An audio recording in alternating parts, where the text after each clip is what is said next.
Chile, un país de montañas, mar y desiertos. Pero también de sombras que nunca se fueron. Bajo la superficie de su historia, entre conventos abandonados, casonas antiguas y rutas olvidadas, se esconden relatos que desafían la razón. César Parra los escuchó, los documentó, y los transformó en advertencia. Quédate, porque hoy vas a escuchar las voces que habitan fantasmas y casas embrujadas de Chile, y descubrirás que, en este país largo y silencioso, el pasado aún no ha terminado de morir. César Parra no es un escritor de ficción. Es un investigador que recorrió Chile de norte a sur, buscando testimonios reales de lo inexplicable. Visitó pueblos, entrevistó testigos, registró apariciones y sucesos imposibles. Su meta no era asustar, sino preservar las historias que el miedo quiso enterrar. Porque detrás de cada fantasma hay una herida de la historia chilena, amores truncos, crímenes silenciados, tragedias olvidadas. Y Parra, con precisión casi periodística, nos devuelve esas voces del más allá. Parte 1: Orígenes y panorámica del fenómeno. Sección 1: Una mirada al otro lado. Me gustaría que te imagines, por un momento, caminando por una calle cualquiera de Chile al caer la tarde. Los lugares parecen iguales que siempre, pero hay rincones donde algo cambia. No es solo el frío o la luz que baja. Es una sensación, un rumor de memoria que no termina de irse. Esa es la puerta por la que nos introduce César Parra en esta primera sección. Nos invita a mirar el otro lado sin estridencias, con curiosidad crítica y un oído dispuesto a escuchar testimonios. Aquí no hay espectáculos, hay relatos, y el autor nos pide que confiemos en la voz de la gente ordinaria que encontró sustento para contar. Primera claridad: Parra fija términos. Antes de mostrar casos, define qué entiende por fantasma y por casa embrujada. No lo hace desde una definición técnica, sino desde la experiencia. Un fantasma es aquello que reaparece en la vida de otros como memoria viva. Una casa embrujada, en su lectura, es un espacio que conserva ecos de lo que allí ocurrió. Esta definición no pretende encerrar el fenómeno en una caja, sino ofrecer una brújula para leer los relatos que vienen. No estamos hablando de apariciones exóticas, sino de voces que vuelven para recordar. Podríamos resumir su tono. Esa frase es una paráfrasis de la idea que guía la sección. El foco está en la relación entre el testigo, el lugar y la historia que los une. Luego el autor nos sitúa en la geografía. Chile no es un telón neutro. Parra recorre en voz baja como la historia del país, sus olas migratorias, sus trabajos en la minería, sus poblaciones rurales y el desarraigo urbano. Ha modelado la manera en que la gente se enfrenta a lo desconocido. Es aquí donde subyace una idea fundamental. Los lugares con mayor densidad de memoria, una casa antigua, un internado, una mina, actúan como contenedores donde el pasado insiste en hablar. Y lo hace con ejemplos concretos de paisajes y situaciones. Casas que han visto varias generaciones, pueblos donde se repiten las mismas historias y veredas donde la noche trae testimonios similares. Al escucharlos, uno entiende que el fenómeno no es universal en abstracto, sino muy ligado a la historia local. A continuación, Parra vuelve a la persona que observa, el testigo común. No se trata solo del investigador especializado o del sensacionalista, son vecinos, abuelos, choferes, estudiantes. El autor subraya la humildad de esos relatos, no buscan fama y su persistencia. Cuando un vecino repite una experiencia, cuando una madre cuenta que su hijo dejó de jugar en una habitación porque algo lo hacía sentir incómodo, se construye un tejido de confianza que, para Parra, merece atención. Aquí la lección es ética, escuchar sin burlarse, porque el testimonio tiene peso social. En voz narrativa se podría decir, Parra insiste en que no descartemos la voz del que sabe por haber vivido. A lo largo de la sección, la cronología es sencilla. Primero se abre el marco conceptual, luego se ancla en territorio, y más tarde se baja al testimonio. Esa progresión permite que el lector, o el oyente, no salte a sensaciones aisladas, sino que comprenda por qué ciertas historias se repiten en distintos lugares. Parra cuenta, con calma, como una misma estructura narrativa, una sombra que aparece en la noche, un objeto que se mueve sin causa visible, una voz que llama por su nombre, se repite en contextos diversos. Y a partir de ello propone una lectura social. Muchas veces lo que llamamos aparición es un modo de nombrar una pérdida que no hubo cierre, o una historia de injusticia que la comunidad no resolvió. Esta interpretación no anula lo paranormal, simplemente lo sitúa dentro de un horizonte humano. En los pasajes más reflexivos de la sección, el autor plantea la tensión entre creer y dudar. No busca obligar al lector a una postura cerrada, admite la metodología escéptica y la respeta, pero a la vez pide que la explicación científica no apague la dimensión humana del relato. No se trata de elegir entre fe y ciencia, sugiere el tono de Parra, más bien, propone que ambas miradas puedan coexistir si lo que está en juego es comprender por qué una comunidad habla de lo que pasó en su casa. Esa reflexión es breve pero potente, nos recuerda que el valor de un relato no siempre está en su verificación exterior, sino en lo que hace con quienes lo narran. En momentos concretos, la sección incluye observaciones sobre el lenguaje del miedo, como las palabras que usamos para contar algo influyen en la forma en que lo recordamos. Parra muestra que decir vi una sombra no es lo mismo que decir oí una voz que me llamó, y que el matiz verbal revela la intimidad de la experiencia. Esa atención al detalle lingüístico sirve para que el resumen, y quien narre el audiolibro, pueda acentuar las partes donde el testigo se abre, donde su voz tiembla o se endurece. Este enfoque recuerda, en su sentido social, a trabajos de etnografía que han estudiado cómo las comunidades construyen mitos a partir de hechos traumáticos. Piénsalo como un paralelo literario con cierta tradición de crónica testimonial. Parra no solo colecciona sucesos, sino que los coloca en diálogo con la memoria colectiva. Al cerrar la sección, el autor nos deja con una invitación, más que una conclusión, mirar y escuchar. No promete respuestas definitivas, pero sí una actitud, respetar las voces, registrar los lugares, y entender que lo extraordinario puede ser también un espejo de lo que nos falta por nombrar. Esa es la primera lección del libro. Antes de buscar explicaciones categóricas, aprendamos a escuchar el eco que viene de las paredes. Sección 2. Casas, ruinas y escenarios donde habita lo inexplicable. Entramos en la casa por la puerta principal, pero no como turistas curiosos, entramos como alguien que aprende a mirar. César Parra nos guía primero por la apariencia externa, fachadas agrietadas, rejas que crujen, ventanas que guardan polvo como testigos silenciosos. Empieza describiendo cómo, antes de cualquier historia, el lugar envía señales, el olor a humedad que parece contener voces del pasado, las tablas que rechinan con un ritmo que parece devolver pasos antiguos. La luz que entra por rendijas y dibuja sombras que se mueven con otra memoria. Esa introducción no es anecdótica. Prepara al lector para entender que el escenario ya habla antes de que alguien relate lo ocurrido. Cronológicamente, la sección despliega primero los tipos de espacios donde con más frecuencia se reúnen relatos: casas abandonadas de pueblo, internados escolares de paredes altas, fábricas y talleres clausurados, campamentos mineros que quedaron como caparazones, y capillas pequeñas con bancos vacíos. Parra dedica unas líneas a cada uno, describiendo su arquitectura y, sobre todo, su historia. Nos dice que muchas casas no llegaron a ese estado por azar, fueron hogar, luego tragedia, luego abandono. En el relato se reconstruye el hilo: hogar, suceso traumático, silencio, abandono, aparición. Esa cadena aparece repetida en distintos escenarios y el autor la presenta con calma, caso por caso, para que el oyente entienda el proceso y no lo confunda con una colección de sustos sueltos. En las casas de pueblo, por ejemplo, Parra narra cómo las generaciones que vivieron en ellas dejaron una huella cotidiana: ropa colgada, juguetes olvidados, platos en el lavadero. Cuando la casa se vacía, esos objetos comienzan a hablar de otro modo. Una mecedora que se mueve sola no es solo un truco físico, se convierte en rastro de quien se sentó allí durante años. El autor describe con detalle la llegada del primer testigo que vuelve a la casa tras mucho tiempo, su vacilación al cruzar el umbral, y la sensación de que los objetos siguen esperando. En este tramo se registran testimonios de vecinos que repiten la misma escena: una cuna que parece mecerse por las noches, una lámpara que se enciende sin nadie. Parra no los presenta como espectáculo, los coloca en la línea del duelo mal cerrado. A veces lo que llama no es un fantasma, sino la memoria de una familia que no tuvo cierre, sugiere la lectura. Luego la narración se traslada a los internados y edificios de convivencia. Aquí el orden cronológico en la sección es claro: primero se cuenta el auge del internado, su papel en la comunidad, después las rutinas que lo hicieron famoso, las llamadas, las filas, los castigos, las celebraciones. Y finalmente su declive, cierres, denuncias, vacíos. Parra deja notar cómo estos espacios, al concentrar generaciones, acumulan relatos más fuertes, voces que repiten consignas, pasos que suenan en pasillos vacíos, sombras que se asoman por puertas que nunca estuvieron abiertas. Aparece en los testimonios la figura del vigilante nocturno, que suele ser el primero en reportar ruidos o huellas. Su voz, marcada por la experiencia, aporta credibilidad. En la narración se escucha el ritmo, la vida colectiva, la tragedia o el abandono, la percepción de lo inexplicable que emerge en la soledad del edificio. A continuación, el autor dedica un bloque a las minas y campamentos mineros.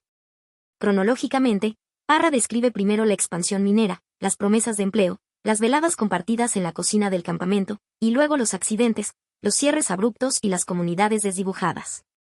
Esa historia previa es clave para entender por qué esos lugares atraen relatos paranormales. La muerte súbita, las pérdidas colectivas, la sensación de que la tierra se quedó con algo son motivos recurrentes. Parra recoge testimonios de mineros y familiares que cuentan cómo, tras el cierre, algo parece no soltar el lugar, herramientas que faltan, linternas que se prenden cuando nadie está, voces que vienen de galerías selladas.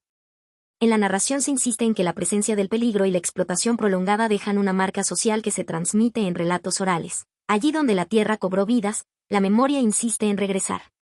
La parte que cubre fábricas y talleres clausurados mantiene la misma lógica. Parra nos sitúa primero en la época de bonanza, ruido de máquinas, olor a aceite, turnos nocturnos, y luego en el silencio que quedó. Esa transición es contada en detalle: el último día de trabajo, los objetos olvidados en bancas, los relojes parados. Los relatos que emergen después, según el autor, hablan de pasos entre las máquinas, herramientas que caen y del eco de voces que aún ordenan tareas. Parra explora cómo la desindustrialización se vincula con relatos de presencias. No es solo nostalgia económica, es la memoria de familias enteras que se vieron desplazadas y que, en el relato, vuelven como ecos. A lo largo de esta sección, Parra enfatiza la idea de que el pasado del lugar, accidentes, muertes, explotación, no es un telón de fondo sino un actor. Cronológicamente, cada suceso histórico enlaza con un fenómeno presente. Una tragedia laboral del pasado explica por qué hoy una comunidad reporta a la misma hora pasos en el galpón. Una enfermedad que azotó un poblado explica por qué vecinos oyen lamentos nocturnos en determinadas casas. El autor va hilando esos nexos cuidadosamente, y lo hace usando relatos de testigos que no buscan espectacularidad sino coherencia. Cuentan lo que pasó y el investigador lo ubica en su contexto. En la exposición de casos, Parra tiene cuidado de describir la tensión entre lo tangible y lo intangible. Primero muestra lo tangible: muros rotos, puertas que crujen, manchas en el suelo, cartas olvidadas. Luego, de manera cronológica, describe cómo esos signos físicos se cruzan con fenómenos inmateriales, voces que se oyen en habitaciones cerradas, sombras que no proyectan cuerpo, presencias que se sienten antes que se vean. Esa gradación permite al oyente seguir el hilo, no hay salto brusco a lo sobrenatural, el relato va de lo visible a lo invisible en pasos medidos. Un punto importante y recurrente en la sección es la presencia de objetos cargados de historia: fotografías familiares, juguetes, maquinaria, cruces de madera en sepulturas improvisadas. Parra detiene su narración en esos objetos porque, cronológicamente, suelen ser los primeros en reaccionar tras un abandono, se mueven, aparecen en lugares distintos. O sencillamente aparecen en los testimonios como centros de atención. Es ahí donde el autor propone una lectura simbólica. El objeto conserva intenciones y memorias. Esa idea se articula con una reflexión breve que aparece como comentario en el flujo narrativo. La memoria material funciona como un archivo vivo, en ciertos contextos, más que fantasmas. Lo que escuchamos son los archivos que no fueron consultados. En algunos pasajes, Parra contrasta relatos recientes con recuerdos de ancianos del lugar, siguiendo una secuencia cronológica que muestra continuidad de la experiencia. Lo que una generación vivió como rumor, la siguiente lo vivió como encuentro. Esa continuidad sirve a la sección para subrayar que no se trata de anécdotas aisladas, son patrones que atraviesan el tiempo y confirman que el lugar sigue hablando. En cuanto a la reacción comunitaria, la sección describe cómo, tras los primeros relatos, el imaginario local se organiza, hay rutas que la gente evita, horas en que nadie pasa por una calle. Relatos que se convierten en advertencias. Parra relata esto cronológicamente. Primer testigo: transmisión oral, normalización del relato, conformación de una leyenda urbana. Esa transformación social es vital para comprender el fenómeno. Lo inexplicable, cuando se repite, deja de ser privado y se vuelve patrimonio colectivo. Breve reflexión crítica en el tono narrativo. Esto recuerda a la manera en que las sociedades construyen mitos alrededor de lugares que concentran dolor o pérdida. La memoria colectiva transforma hechos en narrativas útiles para proteger, advertir o preservar identidad. Parra no dramatiza esa transformación, la registra con atención etnográfica. Hacia el cierre de la sección, el autor retoma la idea central, la tensión entre lo tangible y lo intangible. Cronológicamente, sintetiza lo narrado: primero el lugar, luego la historia, después el testigo, y finalmente la interpretación social. Concluye proponiendo una actitud: mirar los lugares con respeto, registrar sus historias y entender que el escenario no es mero decorado, sino protagonista de relatos que nacen en la convivencia humana. Es una invitación a escuchar la geografía emocional de un país. Para terminar, una observación práctica que Parra deja: muchas veces lo que se necesita para comprender un lugar no es un aparato sofisticado sino testimonio y paciencia. Escuchar aparece como método. Esa recomendación final está planteada no como fórmula para validar lo inexplicable, sino como una ética de la investigación: tomar en serio las voces locales y situarlas en su contexto histórico. Parte 2: relatos, escenarios y tipos de apariciones.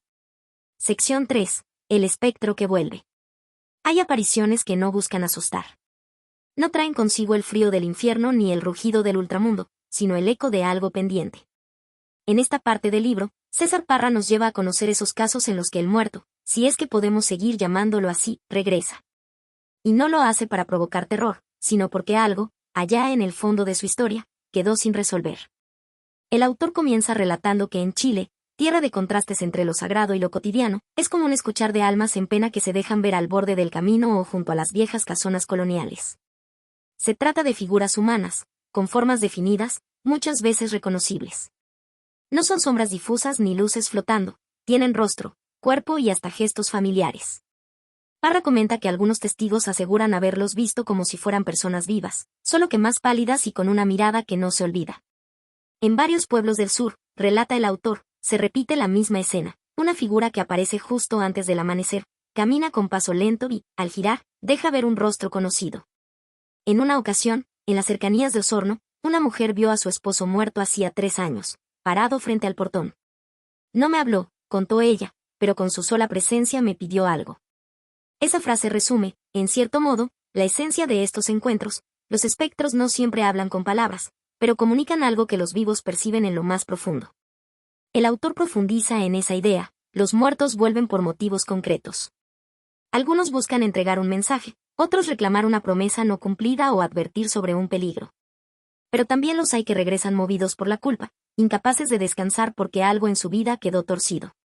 Parra cita varios casos recogidos en la zona central, en especial en antiguas haciendas donde los trabajadores afirmaban ver a patrones fallecidos haciendo rondas en los corrales o revisando cuentas en sus viejos escritorios.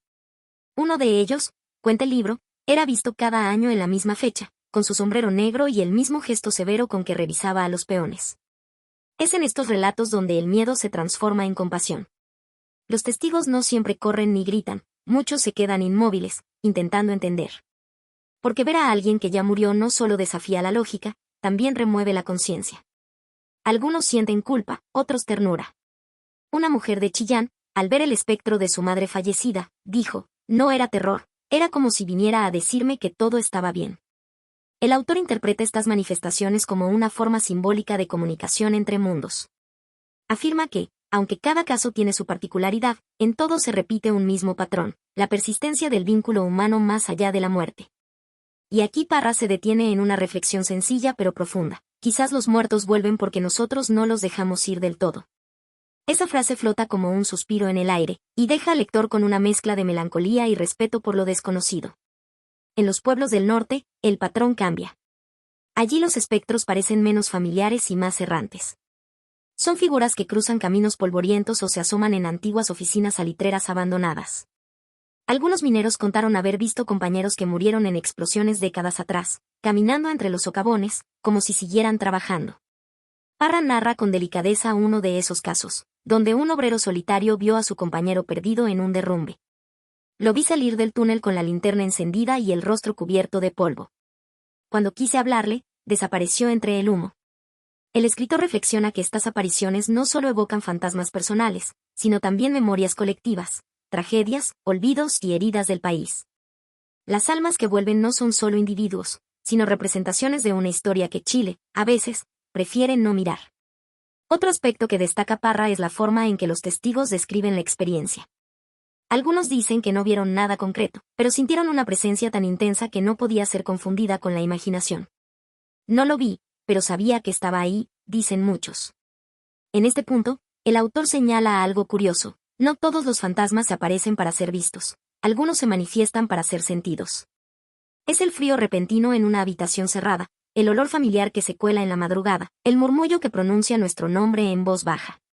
A medida que la sección avanza, Parra muestra que estas historias no son simples supersticiones rurales. Muchas de ellas provienen de testigos con profesiones respetables, médicos, profesores, carabineros.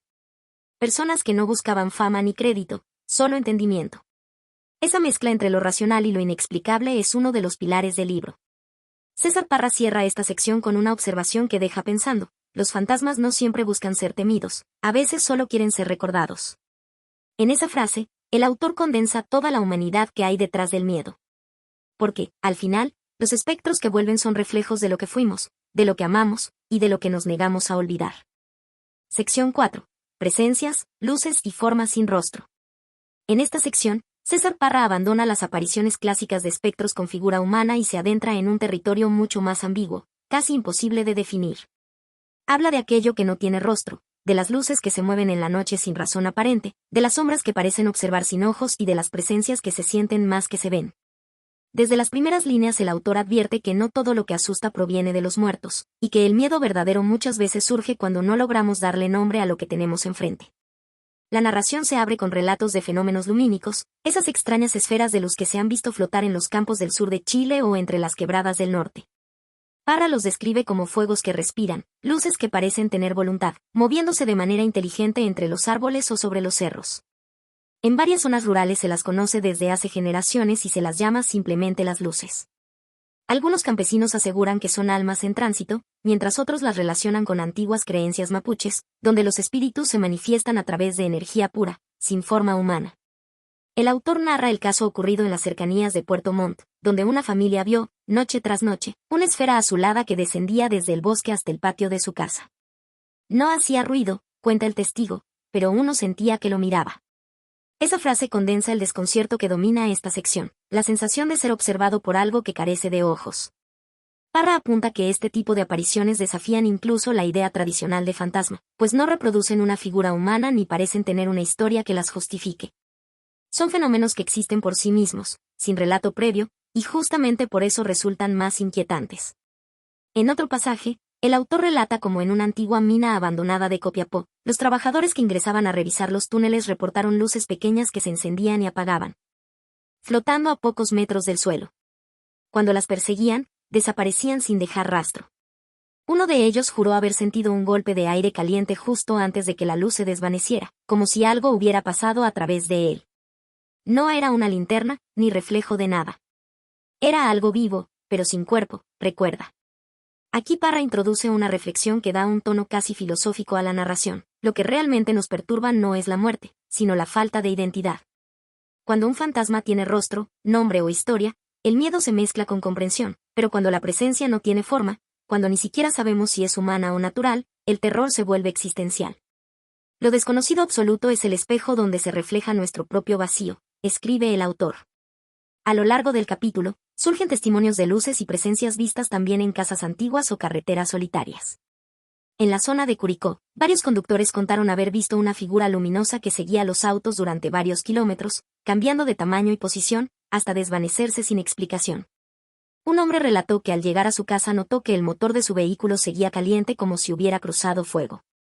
Parra analiza este fenómeno con cautela. Reconoce que puede haber causas físicas o eléctricas, pero insiste en que la experiencia subjetiva de quienes lo vivieron es lo que da valor a la historia. Luego, el autor cambia el foco y pasa de las luces a las formas sin rostro. Aquí, el relato adquiere un tono más sombrío. Son figuras que parecen humanas pero carecen de facciones, como si alguien hubiera borrado su identidad. En un antiguo caserón de Valdivia, una familia reportó que todas las noches, al subir al segundo piso, veían la silueta de un hombre inmóvil al final del pasillo. Su cabeza era completamente lisa, sin ojos ni boca, y sin embargo, transmitía una sensación de estar mirando. Era una cara vacía, pero sentía su atención sobre ti, dijo la dueña de casa. El autor comenta que este tipo de manifestaciones suele provocar un miedo más profundo que el de los fantasmas comunes, porque rompe el límite entre lo real y lo imaginado. Uno puede aceptar la presencia de un muerto, pero no la de algo que nunca fue humano. Lo que no tiene rostro, no tiene pasado, reflexiona Parra, y lo que no tiene pasado, no puede morir. En una observación interesante, el escritor señala que muchas de estas apariciones coinciden con momentos de tensión emocional o geográfica, como zonas donde hubo tragedias o lugares cercanos a cursos de agua subterránea. Pero también admite que hay casos que simplemente desafían toda explicación, y que los testigos no siempre son personas influenciables o supersticiosas. Médicos, ingenieros, policías, todos han reportado experiencias semejantes. Ver no siempre significa comprender, concluye el autor. Hacia el final de la sección, Parra deja claro que su intención no es demostrar si estos fenómenos son reales o no, sino revelar la experiencia humana que provocan. Porque el miedo no nace de los hechos, sino del misterio que los envuelve. Y en ese sentido, las luces y las formas sin rostro se convierten en símbolos de nuestra propia ignorancia frente a lo invisible. Tal vez no tememos al fantasma, dice, sino a lo que no podemos definir. En una breve reflexión final, el autor compara estas manifestaciones con los antiguos relatos de los fuegos fatuos europeos o los will-o'-the-wisps, esas luces errantes que engañaban a los caminantes en los pantanos. Pero aclara que en Chile estos fenómenos adquieren un carácter más íntimo, menos engañoso y más espiritual. Aquí las luces parecen tener memoria, dice Parra, como si recordaran algo que nosotros hemos olvidado. Así termina esta parte del libro, con el eco de lo invisible, con la sensación de que hay algo que nos observa desde el límite entre la materia y la energía. No un alma con rostro ni una historia trágica detrás, sino una presencia pura, una conciencia sin forma. Una advertencia, quizá, de que no todo lo que brilla en la oscuridad está hecho de luz. Sección 5. Espacios colectivos de temor, internados, hospitales, minas, fábricas. En esta sección, César Parra abandona los relatos íntimos de apariciones individuales para adentrarse en algo mucho más amplio, el miedo compartido. Aquí no se trata solo de un testigo que asegura haber visto una sombra o escuchado un lamento. Se trata de lugares enteros donde generaciones de personas coinciden en un mismo susurro, una misma sospecha. Algo quedó aquí. El autor comienza explicando que existen espacios donde la energía del pasado no se disuelve, sino que se acumula con los años, impregnando paredes, pasillos y objetos. Lugares como internados, hospitales, minas y fábricas, donde la rutina, el dolor y el sacrificio se repitieron sin descanso, parecen tener una memoria propia. No hay fantasma más persistente que la costumbre del sufrimiento, escribe Parra, recordando que las apariciones colectivas casi siempre surgen donde hubo convivencia forzada o trabajo extremo. Los internados, juventud encerrada y ecos que no mueren. El primer escenario que el autor describe son los internados, esos colegios donde la infancia y la adolescencia se viven en encierro, bajo reglas estrictas y una disciplina casi militar. Parra cuenta que muchos de estos lugares fueron fundados en el siglo XIX o principios del siglo XX, y que sus muros guardan tanto risas como castigos. En los internados antiguos, dice, los fantasmas no llegan de fuera, nacen allí mismo. Uno de los relatos más inquietantes proviene de un internado femenino en Valparaíso, donde las alumnas aseguran escuchar pasos en el dormitorio principal después de medianoche. Las monjas encargadas del lugar explicaban que era solo el viento del mar, pero las estudiantes insistían en que las pisadas seguían un ritmo humano, acompañadas por el suave crujido de una falda al moverse. No era viento, contó una exalumna, era alguien que caminaba despacio, como revisando cama por cama. El autor reflexiona que ese tipo de apariciones suelen tener una función simbólica, representan la vigilancia constante, la autoridad invisible que nunca se apaga. En los internados, dice, el miedo se institucionaliza, y el fantasma se vuelve un reflejo del control. Hospitales, los muertos que no se fueron.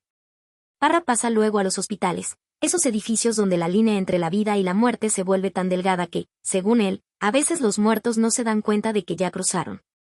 En hospitales antiguos, especialmente los que funcionaron durante epidemias o guerras, abundan los testimonios de apariciones. En el viejo Hospital San José de Santiago, varios enfermeros relataron haber visto a una mujer vestida de blanco que recorría los pasillos con una lámpara en la mano. Creyeron al principio que era una colega, hasta que notaron que la lámpara no tenía luz, sino un resplandor dentro de la llama. Cuando intentaron acercarse, desapareció sin dejar rastro. Otro caso, más trágico, se menciona en un hospital del norte, donde las sombras se arrastran por las paredes de la sala de urgencias cada vez que muere alguien. No hay ruido, no hay forma. Solo oscuridad que se mueve, decía un paramédico. El autor comenta que estos relatos coinciden con lo que muchos llaman residuos de energía vital, pero no busca explicarlo desde lo técnico, sino desde lo humano. Los hospitales son lugares donde el dolor colectivo deja huellas, donde cada lamento parece quedarse flotando en el aire. Parra aprovecha para reflexionar sobre algo más profundo, la dificultad del ser humano para aceptar la muerte en masa. Cuando mueren muchos en el mismo lugar, escribe, el alma del sitio se fragmenta. Esa idea se refleja también en la cultura popular chilena, donde los hospitales abandonados son vistos con recelo, como si aún guardaran a sus antiguos pacientes esperando turno. Minas, el trabajo, el encierro y la tragedia.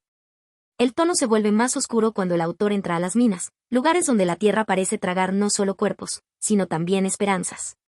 Parra describe las minas como los inframundos del esfuerzo humano, donde el ruido de los martillos y el polvo del carbón conviven con supersticiones que datan de siglos.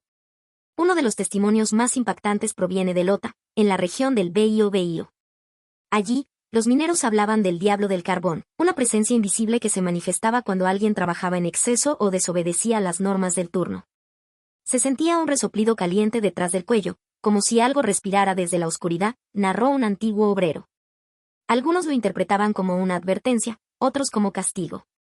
Pero todos coincidían en que después de sentirlo, alguna tragedia ocurría. En otra mina de Copiapó, Parra cuenta que los trabajadores juraban oír voces que pedían ayuda desde los túneles clausurados, donde habían quedado atrapados compañeros en derrumbes antiguos. Las autoridades hablaron de ecos naturales, pero los mineros sabían que no era solo eso. Los muertos también hacen ruido cuando quieren salir, dijo uno de ellos con resignación. El autor, sin perder el tono reflexivo, comenta que las minas representan la lucha del hombre contra lo oculto, y que no es casual que allí se concentren tantos relatos sobrenaturales. Excavar la tierra, escribe, es hurgar también en la memoria de los muertos. Fábricas, el silencio después del esfuerzo. Finalmente, Parra se detiene en las fábricas abandonadas, esos lugares donde el ruido de las máquinas se detuvo, pero la sensación de movimiento persiste. Toda fábrica cerrada, dice, tiene su propio fantasma sonoro.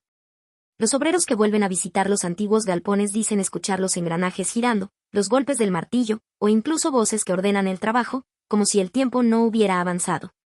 Uno de los casos más curiosos ocurre en una textil de Santiago, donde un guardia nocturno asegura que cada medianoche se encienden las luces de la sala de corte. Cuando entra, las máquinas están apagadas, pero sobre una de las mesas aparece una pieza de tela recién doblada. Nadie me cree, dice el guardia, pero esa tela no estaba ahí antes. El autor cierra esta parte señalando que la energía del trabajo repetitivo deja marcas tanto como el dolor o la muerte. En los lugares donde las personas pasaron años repitiendo los mismos movimientos, parece quedar grabado el eco de esa rutina. Los fantasmas del trabajo, reflexiona, no buscan asustar, sino continuar su tarea. En su conclusión, Parra une todos estos espacios bajo una idea central: el miedo colectivo no surge del desconocido, sino de la memoria compartida del sufrimiento. En los internados, los hospitales, las minas o las fábricas, lo sobrenatural no llega desde fuera, sino que se forma con las emociones humanas acumuladas durante décadas. Con una frase que resume el espíritu de la sección, el autor afirma: los fantasmas más fuertes no son los que aparecen, sino los que se quedan sin mostrarse, esos que viven en la costumbre de quienes aún recuerdan. Y así, deja al lector con una sensación inquietante, que en cada lugar donde hubo esfuerzo, dolor o sacrificio, el pasado sigue respirando, esperando a que alguien vuelva a escucharlo. Parte 3: Interpretaciones, enfoques y claves de lectura. Sección 6. ¿Por qué creemos lo que creemos? Imagina que estás sentado con una taza de té y alguien del pueblo te cuenta la historia de una casa donde, por las noches, siempre suena un piano. Antes de escuchar la explicación, ya sabes que la historia tiene peso. Viene de la vecina que vio la luz en la ventana, vienen los chicos que evitan la cuadra, viene la señora mayor que te ha oído contarla desde niña. César Parra comienza esta sección mostrándonos precisamente eso, la cadena humana que sostiene una creencia. No parte de teorías abstractas, sino de la experiencia concreta de comunidades que narran y repiten relatos. Primero, Parra plantea la pregunta central con naturalidad: ¿por qué la gente cree en lo paranormal? Y aborda la respuesta en varias capas, como quien desarma una maquinaria para mostrar sus engranajes. Cronológicamente, el autor organiza la sección en 4 movimientos: 1. La tensión entre creer y dudar. 2. El papel del relato y del miedo como narrativas. 3. Las funciones sociales del fantasma. Y 4. La manera en que la cultura chilena articula y transmite esas creencias. Vamos siguiendo ese orden. El primer movimiento es la tensión creer-dudar. Parra describe cómo en toda comunidad coexisten voces que aceptan el testimonio y voces que lo cuestionan. No es un choque entre ignorantes y sabios, sino una conversación continua entre la costumbre y la sospecha. Aquí el autor presenta ejemplos cotidianos: el médico que, después de un turno en urgencias, comenta que sintió algo en el pasillo, y la vecina que, al compartir el mismo espacio, confirma haber escuchado los mismos pasos años atrás. Esa coincidencia genera una fuerza social. La repetición convierte la experiencia privada en memoria colectiva. Parra subraya que la ciencia y la tradición no son necesariamente enemigas. Muchas veces dialogan de manera tensa pero complementaria. La ciencia pide evidencia, la tradición, sentido. Y en esa tensión, muchas personas optan por una postura intermedia. Creen porque han escuchado a varios, pero dudan porque no tienen una prueba tangible. Avanzando, el autor explora el valor narrativo del miedo. No se trata solo de asustarse por diversión. El miedo organiza relatos que nos dicen algo sobre lo que la comunidad quiere, teme u olvida. Parra muestra cómo una historia de fantasmas puede funcionar como advertencia: evita ese puente viejo, como forma de censura pública: no entres a esa casa por la noche, o como un modo de preservar memoria: no olvidemos a quienes murieron allí. En la narración cronológica de la sección, él da ejemplos concretos, relatos que nacen después de un accidente, otros que emergen tras un conflicto comunitario, y algunos que perduran porque cubren una necesidad emocional. Explicar lo inexplicable. Aquí, Parra introduce una observación que aparece como comentario. El miedo narrado a menudo tiene cuerpo en leyendas que enseñan normas sociales. En otras palabras, el fantasma es a veces una manera de decir lo que no se puede decir en una discusión pública. El tercer movimiento es quizá el más humano, las funciones sociales del fantasma. Parra despliega así una serie de roles que estos relatos ocupan en la vida colectiva. Primero, la función de advertencia. Hay historias que sirven para proteger, para marcar límites, un camino donde se aparece a alguien a las 2 de la mañana. Segundo, la función de justicia post-mortem. Cuando una muerte quedó sin respuesta, la aparición puede interpretarse como la demanda de verdad o de reparación, un recordatorio de que algo injusto ocurrió. Tercero, la función de cierre que no se dio. Hay muertos que vuelven porque sus asuntos quedaron abiertos. La aparición, entonces, se lee como un llamado a terminar lo que quedó a medias. Parra recorre estos papeles con testimonios, sin sensacionalismos, de familiares, vecinos y líderes locales, mostrando cómo cada aparición ocupa un lugar social que ayuda a la comunidad a procesar traumas o a codificar normas. En la secuencia, el autor también entra en la dimensión emocional y psicológica. Creer en un fantasma puede ofrecer consuelo o confrontar culpas. Por ejemplo, una madre que siente la presencia de su hijo fallecido puede interpretar esa presencia como señal de consuelo. Al mismo tiempo, otro familiar puede sentir en la aparición la acusación persistente por una palabra no dicha. Parra lo relata con sensibilidad. El fenómeno no es solo ontológico, existe o no existe, sino ético y afectivo, que me hace esa creencia. Aquí hay una breve reflexión. En ocasiones, la creencia en apariciones es un mecanismo de sustentación psíquica frente al duelo. Finalmente, Parra analiza cómo la cultura chilena articula el terror, sus mitos, símbolos y memoria colectiva.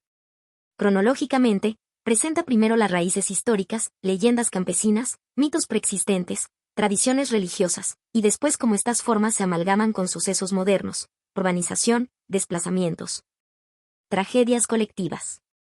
En esa mezcla, los mitos antiguos se adaptan y renacen bajo nuevas preguntas. Parra subraya que en Chile el terror popular tiene rasgos distintivos. A menudo es menos espectacular y más ligado a la memoria del lugar y la economía, minas, campos, casas de hacienda. El autor reflexiona que la forma en que se cuenta una aparición, con atención a horas, fechas, nombres, es lo que permite que la historia viaje en el tiempo y se convierta en parte de la identidad local. A lo largo de la sección, Parra introduce pequeñas observaciones comparativas que enriquecen la lectura sin desviarla. Por ejemplo, señala cómo ciertas funciones del fantasma recuerdan a la tradición de la crónica oral en América Latina, donde las historias no solo informan sino que forman comunidad. Otras veces, establece un paralelo con obras literarias que abordan la memoria y la culpa, sin citar títulos concretos. Para mostrar que la experiencia del fantasma se inscribe en una larga conversación cultural sobre el pasado no resuelto. Importante, Parra no presenta una única explicación definitiva. Más bien, propone una lectura plural. A veces la explicación será psicológica, otras sociológica, otras espirituales o incluso una mezcla de todas. Eso es parte de su proposición metodológica, recoger testimonios, situarlos históricamente y escuchar lo que la sociedad tiene para decir. No intenta forzar una verdad, intenta ordenar la pluralidad de interpretaciones. En los pasajes finales de la sección, el autor plantea una invitación práctica y ética: escuchar antes de juzgar. Escuchar, para él, implica tomar en serio el testimonio, indagar su contexto histórico y social, y entender la función que cumple dentro de la comunidad. No se trata de validar lo sobrenatural sin más, sino de comprender por qué esas historias existen y qué hacen en la realidad social. Parra sugiere que, al estudiar las creencias, ganamos información valiosa sobre el tejido social, por qué una comunidad teme ciertos lugares, cómo se transmiten las normas, qué heridas no han sido cerradas. Cierra la sección con una reflexión que funciona como una llave para todo el libro. Creer no es siempre sinónimo de ignorancia. Muchas veces creer es una respuesta humana a la necesidad de sentido. Ese cierre no es un veredicto, sino una invitación a mantener la escucha atenta. En suma, la pregunta ¿por qué creemos lo que creemos? Tiene tantas respuestas como voces en una plaza, y Parra nos enseña a oírlas con respeto. Sección 7. ¿Y si lo paranormal fuera parte de lo cotidiano? A esta altura del recorrido, César Parra da un giro sutil pero decisivo en su manera de acercarse a lo desconocido. Después de mostrarnos testimonios, leyendas y explicaciones posibles, propone una idea que desarma la frontera entre lo común y lo extraordinario, y si lo paranormal no fuera algo ajeno. sino parte misma de nuestra vida diaria? Con esa pregunta, el tono del texto se vuelve más íntimo, casi meditativo. Parra escribe que quizás lo extraño no está fuera, sino dentro de nuestras propias rutinas, y desde allí invita al lector a mirar con otros ojos lo que siempre ha estado frente a él. Lo sobrenatural deja de ser algo que ocurre solo en casas antiguas o cementerios, puede aparecer en una calle cualquiera, en el reflejo de un vidrio o en el eco de un silencio. Lo que cambia no es el mundo, sino nuestra forma de percibirlo. El autor sostiene que lo paranormal puede ser una prolongación de lo cotidiano, una especie de sombra que acompaña las experiencias humanas más simples. Relata, por ejemplo, la historia de una mujer que cada mañana dejaba una taza de té para su esposo fallecido y, según cuenta, el vapor del agua formaba una figura sobre la mesa, siempre a la misma hora. Parra no busca probar si aquello era real, sino mostrar cómo la vida y la muerte, lo tangible y lo invisible, pueden convivir en el mismo gesto doméstico. Hay presencias que se cuelan entre los ruidos del día, escribe, con esa calma que caracteriza su tono observador. De forma ordenada, Parra va desplazando la mirada, primero desde el miedo hacia la cotidianidad del misterio, luego desde la búsqueda de pruebas hacia la aceptación del enigma. Nos dice que tal vez el error está en considerar estos sucesos como excepciones, cuando en realidad podrían ser señales de que el mundo visible es solo una parte de algo mayor. No todo lo que no entendemos está contra nosotros, apunta, sugiriendo que hay una sabiduría en reconocer la coexistencia de planos, el visible y el invisible. En este punto, introduce un concepto que llama la posibilidad de lo inesperado. Según Parra, el ser humano moderno ha perdido esa capacidad de asombro que tenían sus antepasados, y con ella ha cerrado la puerta a percepciones más amplias. En palabras suyas, cuando dejamos de creer, también dejamos de mirar. Esta frase, sencilla y directa, resuena como una advertencia y una invitación al mismo tiempo. Abrir los sentidos a lo desconocido no es superstición, sino sensibilidad. El autor nos conduce entonces a observar que muchas de las historias recogidas en su investigación ocurren en situaciones ordinarias. Un trabajador nocturno que siente pasos detrás suyo. Una madre que escucha una voz infantil en la pieza vacía. Un estudiante que ve pasar una sombra en el espejo del baño. Parra los menciona con respeto, sin burla ni dramatismo, mostrando que lo insólito puede irrumpir en la rutina sin pedir permiso. La lección implícita es que lo sobrenatural, más que irrumpir desde afuera, florece desde dentro, desde el recuerdo, la emoción o la necesidad humana de conectar con algo que trasciende. A medida que avanza esta sección, el autor profundiza en una idea que da título al capítulo, lo paranormal como espejo de nuestros silencios. Aquí reflexiona que muchas veces lo que llamamos apariciones o presencias es una forma simbólica de dar voz a lo no dicho, culpas, pérdidas, temores o nostalgias. En palabras suyas, a veces el fantasma no está en la casa, sino en uno mismo.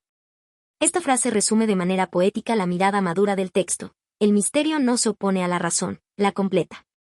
El ritmo narrativo se vuelve casi contemplativo. Parra invita a recorrer los espacios con atención, escuchar los crujidos del piso, mirar las esquinas, dejar que los ojos se acostumbren a la penumbra. No porque allí se esconda un fantasma literal, sino porque en esos gestos nace la capacidad de asombro. Mirar los rincones, dice, es otra manera de mirar el alma. Este pasaje, uno de los más recordados de la sección, revela la intención filosófica del autor, recuperar el vínculo entre percepción y significado. Hacia el final, Parra hace una pausa y nos deja con una reflexión que cierra el sentido general del capítulo. Tal vez lo sobrenatural es, en realidad, una forma de comunicación entre distintos planos del ser. No necesariamente entre vivos y muertos, sino entre lo consciente y lo inconsciente, entre lo dicho y lo callado. Hay cosas que no necesitan explicación, solo atención, concluye. En ese punto, el lector comprende que la invitación no es a temer ni a probar, sino a aceptar el misterio como parte natural de la existencia. La sección se despide sin estridencias, casi en un susurro, con un llamado a abrir los sentidos, a escuchar las historias, a mirar los rincones, a entender que quizá lo paranormal no es una excepción del mundo, sino su rostro oculto. Sección 8. Conclusión y llamada a la conciencia. Al llegar al cierre de esta travesía por las sombras de Chile, César Parra abandona por un momento el tono de cronista para hablar desde un lugar más íntimo, casi confesional. La voz que nos ha acompañado relatando espectros, presencias y misterios, se vuelve ahora una guía que nos invita a mirar hacia adentro, a observar cómo cada historia de miedo refleja algo profundo sobre nuestra forma de vivir, de recordar y de creer. El autor nos recuerda que los fantasmas no siempre pertenecen al otro mundo, muchas veces, habitan el nuestro. Cada sombra que inquieta una casa tiene una historia humana detrás, dice con tono pausado, como si quisiera que el lector se detenga y respire antes de continuar. Es una frase sencilla, pero con ella resume toda la esencia de su investigación. Detrás de cada relato sobrenatural hay una herida, una pérdida, una memoria que se niega a morir. En este último tramo, Parra propone que el verdadero misterio no está en las apariciones, sino en nuestra relación con lo invisible. La casa embrujada deja de ser solo un escenario de sustos y pasa a convertirse en un espejo. Un espejo donde el país mismo se refleja, con sus silencios, sus duelos no resueltos, sus voces que nadie escuchó. Chile también es un alma que se aparece, señala con sutileza, evocando la idea de una nación marcada por sus ausencias.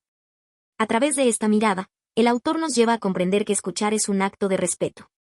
Escuchar a quienes dicen haber visto algo inexplicable no implica creer ciegamente, sino reconocer que esas experiencias son parte de la identidad de un pueblo.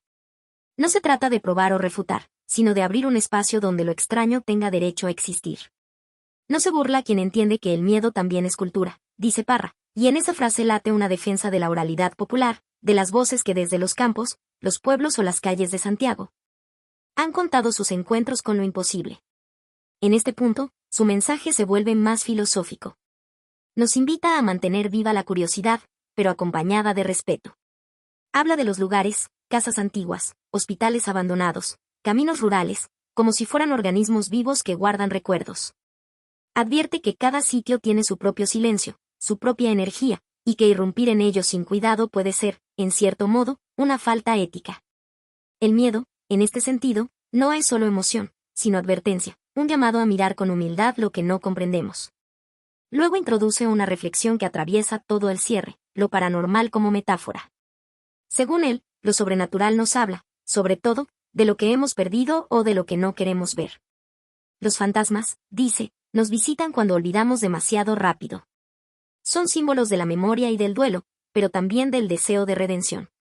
Al contar estas historias, el autor no busca probar su veracidad científica, sino darles un lugar narrativo y emocional, porque lo que no se cuenta termina desapareciendo de verdad. En un pasaje especialmente emotivo, Parra confiesa que tras años de investigación, ha aprendido que los relatos de miedo no son, en el fondo, sobre el más allá, sino sobre nuestra necesidad de conexión. La mayoría de los fantasmas solo quieren ser recordados, señala. Esa frase se siente como una caricia y una advertencia al mismo tiempo. Tal vez el problema no sean los muertos que se niegan a irse, sino los vivos que ya no saben escuchar. La conclusión se transforma así en una llamada a la conciencia, a no mirar lo sobrenatural como espectáculo, sino como parte de la sensibilidad humana. Nos pide caminar con otros ojos, no solo para buscar apariciones, sino para ver las huellas invisibles de quienes nos precedieron. Cada casa, cada calle o ruina antigua, puede ser un archivo de emociones, un testimonio silencioso que espera ser comprendido. Hacia el final, su tono se vuelve más poético y esperanzador. Habla de la posibilidad de reconciliarnos con los fantasmas, de entenderlos como parte del ciclo natural del recuerdo. El miedo bien mirado es un puente, no un muro, dice, y con eso deja claro su propósito, que aprendamos a cruzar ese puente sin negarlo ni ridiculizarlo. Que el miedo no sea un cierre, sino una forma de conocimiento. En ese sentido, el autor no busca imponer creencias, sino invitar a la reflexión. Nos deja con una sensación de inquietud, pero también de ternura por lo misterioso. Como si dijera, no es necesario creer en fantasmas para sentirlos. Basta con reconocer que el mundo está lleno de presencias, visibles e invisibles, y que todas ellas merecen respeto. Sección 9. Voces que cuentan.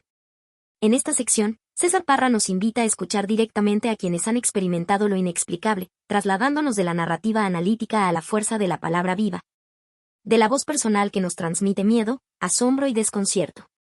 Yo no sabía si lo que veía era real, pero lo sentía como una presencia que me observaba, confiesa un camionero del sur, mientras describe la aparición que lo sorprendió en una carretera solitaria. La lectura de estos testimonios nos recuerda que lo paranormal no es un espectáculo, sino una vivencia que deja huella. Parra nos muestra que los testigos son personas comunes, con vidas ordinarias, pero que de pronto se encuentran frente a lo extraordinario.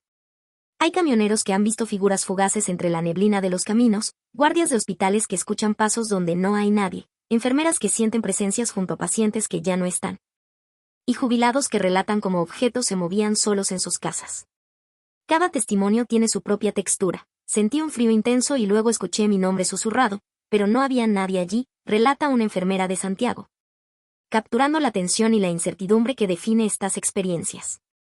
La sección resalta la diversidad de fenómenos que se presentan. No todos los relatos son figuras fantasmales visibles. Algunos describen voces que hablan, luces que se encienden y apagan solas, o la sensación de ser observado sin motivo aparente. Un guardia comenta, a veces solo es una sombra que cruza el pasillo, pero te hace sentir que no estás solo.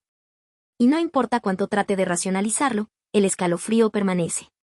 Con estas palabras, Parra nos muestra que el miedo es universal y no depende de la ubicación, la edad o la ocupación del testigo. Todos comparten la experiencia de lo inexplicable y lo inesperado. El autor organiza los testimonios de manera que cada relato fluye como parte de un audiolibro, manteniendo la sensación de proximidad. Se percibe que la fuerza de estos relatos radica en la voz personal, que no necesita adornos ni explicaciones científicas. La naturalidad con la que los protagonistas cuentan lo sucedido refuerza la credibilidad emocional. Escuchamos miedo, confusión, y a veces resignación, como si la experiencia hubiera alterado su percepción de lo cotidiano. No busco fama ni publicidad, solo quiero que se sepa que esto pasó, dice un jubilado, enfatizando que el testimonio surge de la necesidad de ser escuchado, no de impresionar. Parra también invita a reflexionar sobre cómo lo paranormal puede funcionar como espejo de la vida real. Las presencias, las luces, los susurros, parecen recordarnos que la realidad no siempre se ajusta a lo esperado, y que la memoria y el miedo están profundamente entrelazados. Al narrar estas voces, se establece una conexión con el oyente, nos situamos en el mismo espacio que los testigos, sentimos su inquietud y compartimos la tensión que ellos describen. Es como si camináramos junto al camionero en la carretera, con la bruma a nuestro alrededor, preguntándonos si lo que vemos es real. A lo largo de los relatos, se percibe la universalidad del miedo, no importa si el testigo trabaja en una gran ciudad o en un pueblo remoto, si es joven o anciano, hombre o mujer. La experiencia de lo inexplicable los une. Es un miedo silencioso, que no discrimina, comenta Parra, y esa frase resume la esencia de la sección. El miedo y la sorpresa ante lo desconocido son experiencias humanas compartidas, que atraviesan generaciones y contextos. Finalmente, el autor logra que cada testimonio tenga peso propio, pero al mismo tiempo contribuye a un mosaico de experiencias que refleja la riqueza del imaginario chileno. Las voces nos enseñan que el mundo está lleno de secretos, que lo invisible forma parte de nuestro cotidiano y que escuchar es un acto de respeto. La sección se cierra dejando al lector u oyente con la sensación de que lo paranormal no es una historia ajena, sino un eco de la vida misma, que nos invita a abrir los sentidos y a reconocer que lo extraordinario a veces se esconde en lo doméstico, en lo más cotidiano. Sección 10. Puertas abiertas al misterio cotidiano. Al llegar a esta sección, César Parra nos invita a cerrar este recorrido por lo inexplicable con una reflexión que trasciende lo anecdótico. El misterio no solo habita en casas antiguas o en recovecos olvidados de la historia, sino que se infiltra en lo cotidiano, en los espacios donde vivimos, trabajamos y nos movemos todos los días. El misterio no está solo en los castillos o iglesias antiguas, a veces se esconde detrás de la puerta de tu propia casa, nos recuerda Parra, subrayando que lo extraordinario convive con lo ordinario. El autor amplía así el mapa de lo paranormal. Ya no se trata únicamente de relatos de viejas casonas de Santiago o Valparaíso, ahora entramos en cocinas, pasillos de edificios modernos, oficinas y calles comunes, donde personas como carniceros, porteros, estudiantes y conductores han experimentado fenómenos que desafían la explicación. Parra enfatiza que lo cotidiano puede ser tan misterioso como lo histórico, y con ello nos recuerda que la vida diaria puede ser un escenario donde lo insólito se manifiesta, a veces de manera silenciosa, otras de forma tan abrupta que deja una marca imborrable en quien lo vive. Cada testimonio aquí tiene un valor especial porque es verídico y directo. No son cuentos literarios ni ficciones ornamentadas, son experiencias vividas, con rostros, nombres y emociones concretas. Un conductor de autobús relata cómo, en una avenida iluminada, vi a una mujer de blanco parada en la esquina, pero cuando me acerqué, desapareció entre el humo de la ciudad. Estas voces confirman que lo paranormal se inserta en el ritmo de la vida cotidiana, y que la sorpresa y el miedo pueden surgir en cualquier momento, incluso en medio de la rutina más familiar. Parra también hace un llamado implícito a la atención y la introspección. Nos invita a no cerrar los ojos, a mirar nuestros propios espacios y a revisar nuestras memorias. Revisar tu casa, tus recuerdos, incluso tus silencios, puede ser un acto de descubrimiento, señala, recordándonos que la curiosidad y la observación son herramientas esenciales para percibir lo que usualmente ignoramos. Aquí, el misterio se convierte en un espejo, nos refleja nuestras dudas, nuestros miedos y, en cierta medida, nuestra propia humanidad. El legado de César Parra se hace evidente en esta sección. Ha recopilado historias, ha dado voz a quienes vivieron lo inexplicable y ha creado una comunidad de testigos y lectores que comparte la fascinación por lo desconocido.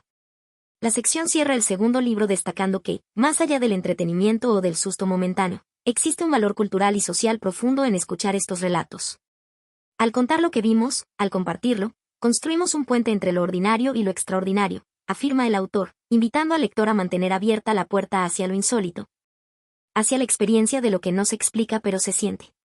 En conclusión, esta sección funciona como un cierre reflexivo. Lo paranormal no es solo patrimonio de casas viejas o leyendas históricas. Se manifiesta en la rutina diaria, en los rincones comunes, y nos invita a mantener los sentidos despiertos. César Parra logra que entendamos que escuchar estas historias es también un acto de cultura y memoria colectiva, que amplía la comprensión del miedo, del misterio y de la relación humana con lo desconocido. Al abordar fantasmas y casas embrujadas de Chile, uno se encuentra frente a un trabajo que va más allá de la recopilación de anécdotas inquietantes. César Parra no se limita a relatar sucesos paranormales, construye un puente entre la historia, la cultura popular y la experiencia cotidiana del miedo.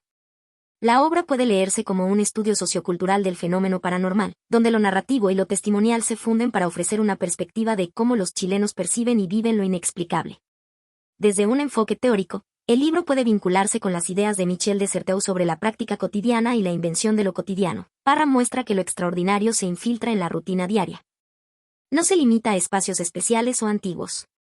Las historias de conductores, enfermeras, porteros o estudiantes, que experimentan presencias o apariciones en lugares comunes, refuerzan esta idea: el misterio no es un fenómeno remoto, sino un componente de la experiencia humana cotidiana. De manera complementaria, se pueden considerar las reflexiones de Peter Burke sobre la historia cultural, la transmisión oral, la memoria colectiva y el relato de lo fantástico forman parte del tejido social. Y Parra actúa como un mediador de la memoria cultural chilena, preservando estas experiencias para la posteridad. Al contrastar la obra con otros libros del ámbito paranormal, como Chilenas apariciones y leyendas urbanas o incluso estudios internacionales sobre folclore de fantasmas, se aprecia que Parra se distingue por su rigor testimonial y su cercanía narrativa. Mientras algunos autores se inclinan hacia la ficción o la espectacularización de los fenómenos, él privilegia la veracidad del testimonio. Cada relato conserva nombres, circunstancias y emociones auténticas. Esta aproximación genera un efecto doble. Por un lado, fortalece la sensación de veracidad. Por otro, invita al lector a reflexionar sobre la percepción del miedo y la presencia de lo inexplicable en la vida real. Sin sensacionalismos. La obra también dialoga indirectamente con teorías psicológicas sobre el miedo y la sugestión. Investigadores como Richard Wiseman han documentado cómo los contextos, la expectativa y la memoria influyen en la percepción de lo paranormal. Parra, al documentar historias de distintos perfiles sociales, desde jubilados hasta jóvenes estudiantes, confirma que el miedo y la sensación de lo sobrenatural son universales, independientes del nivel cultural, la profesión o el entorno urbano. Esto conecta con la noción de que los fenómenos paranormales, más que ser siempre reales en un sentido físico, funcionan como vehículos simbólicos de experiencias humanas profundas, emociones reprimidas o incertidumbres colectivas.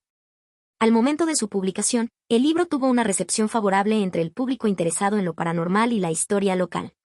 La crítica literaria reconoció su apego al testimonio y a la tradición oral, aunque algunos especialistas señalaron que, desde un enfoque académico estricto, la obra no buscaba validar los fenómenos desde la ciencia, sino documentarlos como parte del imaginario chileno. Esto no disminuye su valor, más bien, lo consolida como un referente cultural, donde la literatura y el folclore se entrelazan con la historia social del país. Su enfoque inclusivo, abrir el espectro desde casas antiguas hasta espacios cotidianos, permitió que el lector común se sintiera identificado, generando una sensación de proximidad con el misterio que pocas obras del género logran. Finalmente, la relevancia de Fantasmas y Casas Embrujadas de Chile radica en su capacidad de crear comunidad en torno a lo inexplicable, de incentivar la curiosidad y de abrir la mirada hacia lo que a menudo ignoramos en nuestra vida diaria. La obra refleja no solo un país lleno de historias y leyendas, sino también una sociedad que, en pleno siglo XXI, mantiene vivo el interés por lo misterioso, equilibrando tradición y modernidad, historia y presente, lo real y lo inexplicable. En este sentido, César Parra no solo documenta fantasmas, documenta la relación cultural chilena con lo desconocido, y lo hace con una voz cercana, reflexiva y profundamente humana. Chile es tierra de extremos, y también de misterios. Desde los mitos del norte hasta las leyendas del sur. Parra nos muestra un país donde lo visible y lo invisible se cruzan todos los días. Donde la religión, la muerte y la historia se mezclan en un solo relato. Donde el alma nunca se va del todo. Y donde la oscuridad tiene acento chileno. En cada casa antigua, en cada esquina oscura. Hay una historia esperando ser contada. César Parra las escuchó para que nosotros no tuviéramos que hacerlo solos. Pero ahora que las conoces. La pregunta es, ¿te atreverías a visitar alguno de esos lugares? Si te gusta el misterio y lo paranormal, comparte este video. Y suscríbete para seguir explorando las sombras del mundo real. Porque las historias más escalofriantes no siempre vienen de la ficción.